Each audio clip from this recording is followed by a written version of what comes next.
வணக்கம், welcome to நம்ம channel Vijayalakshmi. இன்றைக்கி நம்ம standard 6 social science term 2 geography unit 1 இதில் உள்ள பாயிண்ட்ஸ் தான் பார்க்க போகிறோம். வாங்க. டேர்ம் 2ல் ஜியாகிரஃபி யூனிட் 1 என்னென்னு பார்த்தோம்னா ரிசோர்ஸஸ்னால் வளங்கள். அதை பற்றி தான் இந்த யூனிட்டில் பார்க்க போகிறோம். வளம்னா என்னது அப்படின்னா மனிதனின் தேவைகளை பூர்த்தி செய்வோம். அதாவது anything that fulfils human need is a resource. மனிதனின் தேவைகளை பூர்த்தி செய்பவர்களை நம்ம வளம் அப்படின்னு சொல்கிறோம். இந்த ரிசோர்ஸஸ் ரெண்டு டைப்பாக இருக்கலாம். ஒன்று கமர்ஷியல் அல்லது நான் கமர்ஷியல். கமர்ஷியல்னால் பண மதிப்புள்ளது, நான் கமர்ஷியல்னால் பண மதிப்பட்டது. கமர்ஷியல் ரிசோர்ஸஸ்க்கு எக்ஸாம்பிள் பார்த்தோம் அப்படின்னா பெட்ரோலியம், அதாவது பண மதிப்பு பொருளாதாரத்தில் பண மதிப்பு உள்ள அந்த வளங்கள் முக்கிய பங்கு இருக்குது. Commercial resources have great economic value. அதில் எக்ஸாம்பிள் பார்த்தோம்னா நமக்கு பெட்ரோலியம். அடுத்தது நான் கமர்ஷியல் ரிசோர்ஸஸ். இது பண மதிப்பற்ற வளங்கள். இது நிறைய அபண்டண்ட்டாக நமக்கு கிடைக்கும், அதிக அளவில் நமக்கு கிடைக்கும். எக்ஸாம்பிள் பார்த்தோம்னா இயற்கை, காற்று. அடுத்தது அந்த ரிசோர்ஸஸ் வளங்களை 3 வகையாக பிரிக்கிறோம். ஒன்று நேச்சுரல், அதாவது இயற்கை வளங்கள். ரெண்டாவது மேன்மேட், மனிதனால் உருவாக்கப்பட்ட வளங்கள். மூணாவது ஹியூமன் ரிசோர்ஸஸ், மனித வளங்கள். இப்படின்னு 3 டைப்ஸாக பிரிக்கிறோம். இந்த 3 வளங்கள் பற்றி தான் டீட்டெயிலாக இந்த யூனிட்டில் பார்க்க போகிறோம். அடுத்தது நேச்சுரல் ரிசோர்ஸஸ். ஃபஸ்ட்டு இது நேச்சுரல் ரிசோர்ஸஸ். நேச்சுரல் ரிசோர்ஸஸ்னால் இயற்கை வளங்கள். அதாவது இயற்கையிலேருந்து நேரடியாக பெறப்படும் அனைத்து பொருட்களையும் நம்ம இயற்கை வளங்கள் அப்படின்னு சொல்கிறோம். எக்ஸாம்பிள் பார்த்தோம்னா ஏர், அதாவது காற்று, நீர், மண். அடுத்தது மினரல்னால் கனிமங்கள். அடுத்தது நேச்சுரல் வெஜிடேஷன், இயற்கை வளங்கள், விலங்குகள். இதெல்லாம் நம்ம இயற்கை வளங்கள் அப்படின்னு சொல்கிறோம். இந்த இயற்கை வளங்களை அது எப்படி கிடைக்கிது அப்படிங்கிற இதில் நம்ம வகைப்படுத்துகிறோம். எதன் அடிப்படையில் வகைப்படுத்துகிறோம் அப்படின்னு பார்த்தோம்னா ஃபஸ்ட்டு ஆரிஜின், அதாவது தோற்றம். ரெண்டாவது டெவலப்மெண்ட், வளர்ச்சி நிலை. மூணாவது ரினியூவபிலிட்டி, அதாவது புதுப்பிக்கக்கூடிய தன்மை. நாலாவது டிஸ்ட்ரிபியூஷன், அதாவது பரவல், எப்படி பரவி இருக்குது. அஞ்சாவது ஓனர்ஷிப். இதன் அடிப்படையில் நம்ம இந்த இயற்கை வளங்களை நம்ம பிரிக்கிறோம். ஃபஸ்ட்டு ஆரிஜின், அதாவது தோற்றத்தின் அடிப்படையில் இந்த இயற்கை வளங்களை 2 வகையாக பிரிக்கிறோம். ஒன்று பயாட்டிக் ரிசோர்ஸஸ், இன்னொன்று ஏபயாட்டிக் ரிசோர்ஸஸ். பயாட்டிக் ரிசோர்ஸஸ்னால் உயிரி வளங்கள், ஏபயாட்டிக் ரிசோர்ஸஸ்னால் உயிரற்ற வளங்கள். பயாட்டிக் ரிசோர்ஸஸ்னால் ஆல் லிவிங் ரிசோர்ஸஸ், அதாவது உயிருள்ள அனைத்து வளங்களும் பயாட்டிக் ரிசோர்ஸஸ், உயிரியல் வளங்கள் அப்படின்னு நம்ம சொல்கிறோம். இதுக்கு எக்ஸாம்பிள்னு பார்த்தோம்னா பிளான்ட்ஸ், அனிமல்ஸ், மைக்ரோ ஆர்கானிசம்ஸ்.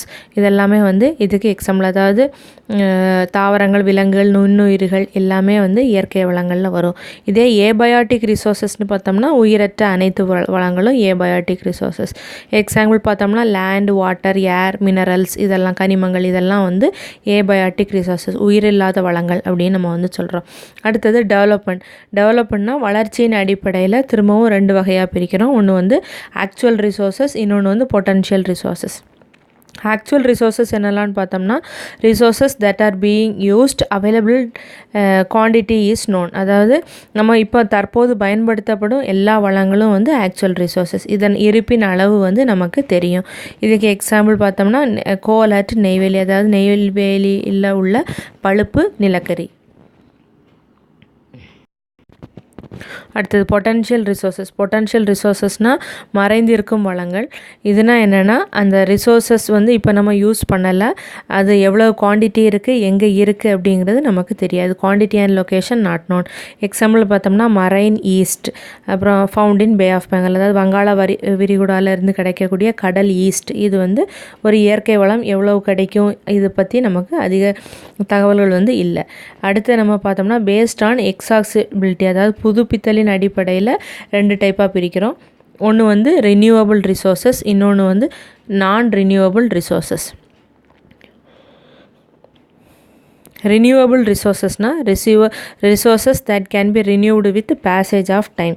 அதாவது கால சுழற்சிக்கு ஏற்ப புதுப்பித்து கொள்ளக்கூடிய அந்த ரிசோர்ஸஸை நம்ம ரினியூவபிள் ரிசோர்ஸஸ், புதுப்பிக்கக்கூடிய ஆற்றல்கள் அப்படின்னு சொல்கிறோம். எக்ஸாம்பிள் பார்த்தாலே நமக்கு தெரியும் ஏர், வாட்டர், சன்லைட். இதெல்லாம் புதுப்பிக்கக்கூடிய ஆற்றல்.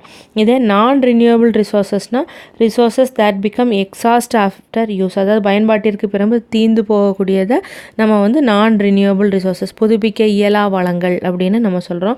இதுக்கு எக்ஸாம்பிள் பார்த்தோம்னா நிலக்கரி. அடுத்தது பேஸ்ட் ஆன் டிஸ்ட்ரிபியூஷன், அதாவது பரவலின் அடிப்படையில் 2 வகையாக பிரிக்கிறோம். என்னெல்லாம்னு பார்த்தோம்னா லோக்கலைஸ்டு ரிசோர்ஸஸ், அதாவது உள்ளூர் வளங்கள். அடுத்து வந்து யூனிவர்சல் ரிசோர்ஸஸ், உலகளாவிய வளங்கள் அப்படின்னு 2 வகையாக பிரிக்கிறோம். லோக்கலைஸ்டு ரிசோர்ஸஸ்னால் resources present in specific region, ஒரு குறிப்பிட்ட பகுதியில் மட்டுமே கிடைக்கக்கூடிய வளங்களை லோக்கலைஸ்டு ரிசோர்ஸஸ் அப்படின்னு சொல்கிறோம். எக்ஸாம்பிள் வந்து மினரல்ஸ், தாதுகள், கனிமங்கள். அடுத்து யூனிவர்சல் ரிசோர்ஸஸ்னால் ரிசோர்ஸஸ் ப்ரெசன்ட் எவ்ரிவேர், உலகின் அனைத்து பகுதியிலையும் கிடைக்கக்கூடியது யூனிவர்சல் ரிசோர்ஸஸ். எக்ஸாம்பிள் வந்து சன்லைட் அண்ட் ஏர். அடுத்தது பேஸ்ட் ஆன் ஓனர்ஷிப், உரிமையின் அடிப்படையில் 4 வகையாக பிரிக்கிறோம். அது என்னெல்லாம்னு பார்த்தோம்னா இண்டிவிஜுவல் ரிசோர்ஸஸ், அதாவது தனிநபர் வளங்கள். கம்யூனிட்டி ஓன் ரிசோர்ஸஸ், சமூக வளங்கள். அடுத்தது நேஷ்னல் ரிசோர்ஸஸ், நாட்டு வளங்கள். அடுத்தது இன்டர்நேஷ்னல் ரிசோர்ஸஸ் வந்து பன்னாட்டு வளங்கள். அடுத்தது இண்டிவிஜுவல் ரிசோர்ஸஸ், அதாவது தனிநபர் வளங்கள் அப்படின்னா என்னென்னா ஒரு தனிநபருக்கு மட்டுமே சொந்தமான வளங்கள். Resources privately owned by individuals. Example பார்த்தோம்னா அப்பார்ட்மெண்ட்ஸ். அடுத்தது community own resources, resources which can be used by all members of community, சமூகத்தில் உள்ள அனைத்து மக்களும் பயன்படுத்தக்கூடிய அந்த ரிசோர்ஸஸை நம்ம கம்யூனிட்டி ஓன் ரிசோர்ஸஸ், அதாவது சமூக வளங்கள் அப்படின்னு சொல்கிறோம். இதுக்கு எக்ஸாம்பிள்னு பார்த்தோம்னா பார்க், அதாவது பூங்காக்கள். அடுத்தது நேஷ்னல் ரிசோர்ஸஸ், நேஷ்னல் ரிசோர்ஸஸ்னால் நாட்டு வளங்கள், அதாவது resources within the political boundaries and oceanic area of a country, ஒரு நாட்டின் அரசியல் எல்லைக்கும் அடுத்தது பெருங்கடல் பகுதிக்கும் உட்பட்ட அந்த அதாவது எல்லைக்கு உட்பட்ட ஒரு நாட்டின் எல்லைக்கு உட்பட்ட வளங்களை வந்து நம்ம நேஷ்னல் ரிசோர்ஸஸ் அப்படின்னு சொல்கிறோம். இப்போ எக்ஸாம்பிள்னு பார்த்தோம்னா tropical forest region of India, அதாவது இந்தியாவில் உள்ள வெப்பமண்டல மலைக்காடுகள், இதை வந்து நேஷ்னல் ரிசோர்ஸ் அப்படின்னு சொல்கிறோம். அடுத்தது இன்டர்நேஷ்னல் ரிசோர்ஸஸ், இன்டர்நேஷ்னல் ரிசோர்ஸஸ்னால் பன்னாட்டு வளங்கள், அதாவது all oceanic resources found in the open ocean, resources found in the region can be used only after an international agreement, அதாவது எந்த ஒரு நாட்டின் எல்லைக்கும் உட்படாத திறந்த வெளி பெருங்கடல் பகுதியில் காணப்படும் வளங்களை நம்ம வந்து இன்டர்நேஷ்னல் ரிசோர்ஸஸ் அப்படின்னு சொல்கிறோம். இந்த வளங்கள் வந்து உலக நாடுகளுக்கிடையே ஒரு அக்ரிமெண்ட், அதாவது ஒப்பந்தம், இதற்கு பிறகு தான் வந்து நம்மளால் பயன்படுத்த முடியும். எக்ஸாம்பிள் பார்த்தோம்னா ஆம்பர்கிரிஸ், ஆம்பர்கிரிஸ்னால் திமிங்கல புனுகு. அடுத்தது நம்ம பார்க்க போகிறது மேன்மேட் ரிசோர்ஸஸ், அதாவது மனிதனால் உருவாக்கப்பட்ட வளங்கள். இவ்வளோ நேரம் நம்ம பார்த்தது நேச்சுரல் ரிசோர்ஸஸ், அதை தான் அந்த இவ்வளோ கிளாசிஃபிகேஷன் பண்ணியிருந்தோம். இப்போ அடுத்து நம்ம பார்க்க போகிறது மேன்மேட் ரிசோர்ஸஸ், மனிதனால் உருவாக்கப்பட்ட வளங்கள். அதாவது இயற்கை வளங்கள் தான், அது வந்து மாற்று உருவாக்கம், ப்ராசஸ் பண்ணி புதிய பொருளாக நம்ம கிடைக்கிறது தான் வந்து நம்ம மேன்மேடு ரிசோர்ஸஸ் அப்படின்னு சொல்கிறோம். இப்போ எக்ஸாம்பிள் பார்த்தா இது புரியும். Sugar cane process to get sugar, அதாவது கரும்பிலிருந்து சர்க்கரை. அப்புறம் all structures built by man, அதாவது மனிதனின் எல்லா கட்டுமானங்கள், அதாவது பிரிட்ஜஸ், ஹவுசஸ், ரோட், இதெல்லாமே வந்து மேன்மேட் ரிசோர்ஸஸ், மனிதனால் உருவாக்கப்பட்ட வளங்கள். அடுத்தது நம்ம பார்க்க போகிறது ஹியூமன் ரிசோர்ஸஸ். ஹியூமன் ரிசோர்ஸஸ்னால் மனித வளங்கள். ஃபஸ்ட்டு பார்த்தது மனிதனால் உருவாக்கப்பட்ட வளங்கள், இது வந்து மனித வளங்கள், அதாவது மனிதனே ஒரு வளம்தான் அப்படின்னு வந்து நம்ம சொல்கிறோம். எப்படி சொல்கிறோம்னா, அதாவது இயற்கையிலிருந்து புதிய வளங்களை உருவாக்குவதற்கு தனிநபர் மனித குழுக்கள் உருவாக்கக்கூடிய அந்த மனித குழுக்களை நம்ம மனித வளம் அப்படின்னு நம்ம சொல்கிறோம். இப்போ எக்ஸாம்பிள் பார்த்தா நமக்கு புரியும். ஒன்று டாக்டர், டீச்சர்ஸ், சயின்டிஸ்ட், இவங்கெல்லாம் வந்து ஹியூமன் ரிசோர்ஸஸில் வருவாங்க. அதாவது இவங்க வந்து நேச்சரை யூஸ் பண்ணி புதிய வளங்களை உருவாக்குறாங்க. அதனால் இவங்கெல்லாம் வந்து ஹியூமன் ரிசோர்ஸஸ், மனித வளங்கள் அப்படின்னு சொல்லப்படுறாங்க. அடுத்தது இந்த quantity and quality of institution and organisation involve in making the professional decide the human resources of a country, அதாவது ஒரு நாட்டின் மனித வளம் வந்து எதன் அடிப்படையில் நிர்ணயிக்கப்படுது அப்படிங்கிறத வந்து சொல்கிறாங்க. அதாவது நாட்டின் மனித வளம் வந்து அந்நாட்டில் நிறுவனங்கள், அமைப்புகள், அது வந்து எவ்வளோ எண்ணிக்கையில் இருக்குது, எந்த தரத்தில் இருக்குது, அதை சார்ந்து தான் ஒரு நாட்டினுடைய மனித வளங்களை நிர்ணயிக்கிறாங்க. அடுத்தது வள திட்டமிடுதல், அதாவது ரிசோர்ஸ் பிளானிங் பற்றி தான் பார்க்க போகிறோம். அதுனா என்னது அப்படின்னா, இந்த ரிசோர்ஸஸை சரியாக பயன்படுத்தக்கூடிய இந்த கெப்பாசிட்டியை தான் நம்ம வந்து ரிசோர்ஸ் பிளானிங் அப்படின்னு சொல்கிறோம், அதாவது வள திட்டமிடுதல் அப்படின்னு சொல்கிறோம். இந்த ரிசோர்ஸ் பிளானிங் நமக்கு எதனாலெல்லாம் தேவைன்னு பார்த்தோம்னா, ரிசோர்ஸஸ் ஆர் லிமிட்டட், வளங்கள் வந்து குறைந்த அளவில் தான் இருக்குது. அப்போ அதை கரெக்டாக பிளான் பண்ணி யூஸ் பண்ணால் தான் ப்ராப்பராக யூஸ் பண்ண முடியும், வருங்காலத்துக்கு சேமித்து வைக்க முடியும். அப்புறம் ரெண்டாவது வந்து ரிசோர்ஸஸ் ஆர் அன்இவன்லி டிஸ்ட்ரிபியூட்டட். அதாவது எல்லா இடத்துலையும் ஒரே மாதிரி பரவி இல்லை. ஒரு வளம் வந்து ஒரு இடத்துல இருக்குது, இன்னொரு இடத்துல இன்னொரு வளம் மட்டும்தான் இருக்குது. அப்போ அதனால வந்து நம்ம அந்த பிளான் பண்ணி தான் அதை வந்து யூஸ் பண்ண முடியும். ரெண்டாவது ப்ரொடெக்ஷன் ஆஃப் ரிசோர்ஸஸ், அதாவது அந்த வளங்களை வந்து நம்ம அந்த சுரண்டல்ல இருந்து நம்ம பாதுகாக்கணும். இதுவுமே வந்து இந்த ரிசோர்ஸ் பிளானிங்கில் தான் வரும். அடுத்து வந்து கன்சர்வேஷன் ஆஃப் ரிசோர்ஸஸ், அதாவது வளங்களை வந்து பாதுகாத்தல் அப்படின்னா என்னது? அதாவது careful use of resource is conservation of resources. அதாவது வளங்களை வந்து கவனமாக கையாளுதலை தான் வந்து நம்ம வளங்களை பாதுகாத்தல் அப்படின்னு நம்ம வந்து சொல்கிறோம். அடுத்த சஸ்டைனபிள் டெவலப்மெண்ட்னா நிலையான வளர்ச்சி பெறதுக்கு நம்ம இந்த வளங்களை என்னெல்லாம் செய்யலாம் அப்படிங்கிறதான் தந்திருக்காங்க. ஃபஸ்ட்டு வந்து reasons for depletion are identified, அதாவது வளங்கள் குறைந்து வருவதற்கான காரணங்களை வந்து கண்டுபிடிக்கிறது. அடுத்த ரெண்டாவது வந்து என்னென்னா wastage and excess consumption is prevented, அதாவது வீணாக்குதல் அப்புறம் அடிப்படையான பயன்பாடு ரெண்டுமே வந்து தடுக்கப்படணும். அடுத்தது ரீயூசபிள் ரிசோர்ஸஸ் ஆர் ரீசைக்கிள், அதாவது மறுசுழற்சி பயன்பாடு உள்ள வளங்களை வந்து மறுசுழற்சி செய்து திரும்பவும் பயன்படுத்துறது. அடுத்தது பொல்யூஷனை வந்து ப்ரிவென்ட் பண்ணது, நமக்கு தெரியும் மாசை வந்து கட்டுப்படுத்துது. அடுத்தது என்விரான்மெண்ட் இஸ் ப்ரொடெக்டட், சுற்றுச்சூழலை வந்து பாதுகாக்கிறது. அடுத்தது natural vegetation and wildlife are preserved, natural வெஜிடேஷன்னா இயற்கை தாவரங்கள் மற்றும் விலங்குகளை வந்து பாதுகாக்குது. அடுத்து வந்து ஆல்டர்னேட்டிவ் ரிசோர்ஸஸ் ஆர் யூஸ்ட், அதாவது மாற்று வளங்களை வந்து பயன்படுத்துது. இதெல்லாமே வந்து ரிசோர்ஸஸை கன்சர்வ், இந்த மெத்தட்லாம் யூஸ் பண்ணி ரிசோர்ஸஸை கன்சர்வ் பண்ணலாம், பாதுகாக்கலாம்.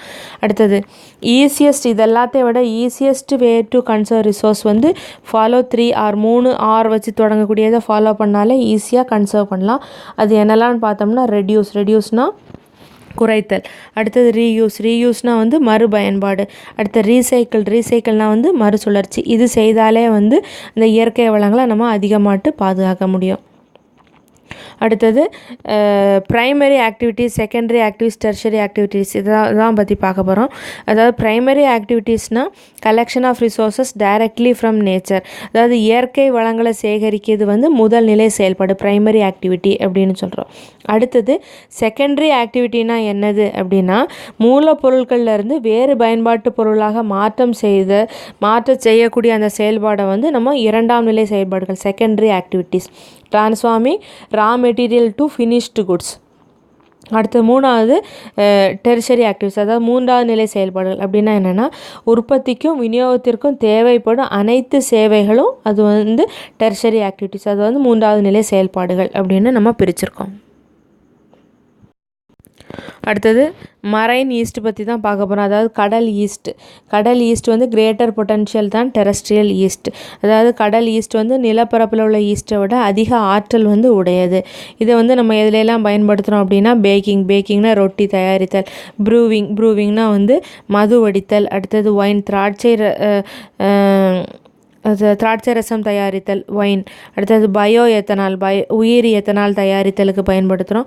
அப்புறம் வந்து ஃபார்மசூட்டிக்கல் ப்ரோட்டீன் ப்ரொடெக்ஷன், அதாவது மருத்துவ புரதம் தயாரித்தலுக்கும் வந்து இந்த மரைன் ஈஸ்ட் பயன்படுது.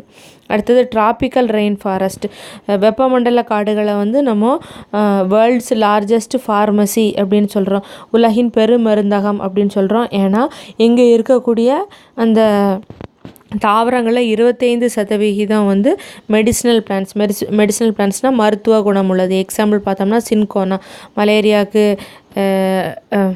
உள்ள அந்த மருந்து தயாரிக்கக்கூடிய சின்கோனா, இதெல்லாம் வந்து இந்த டிராபிக்கல் ரெயின் ஃபாரஸ்ட் வெப்பமண்டல மலைக்காடுகளில் தான் வந்து காணப்படுது. அடுத்து நம்ம பார்க்க போகிறது ஆம்பர்கிரிஸ்னால் ஸ்பெர்ம் திமிங்கலம், இதிலிருந்து பெறப்படக்கூடிய ஒரு பெறப்படக்கூடிய ஒரு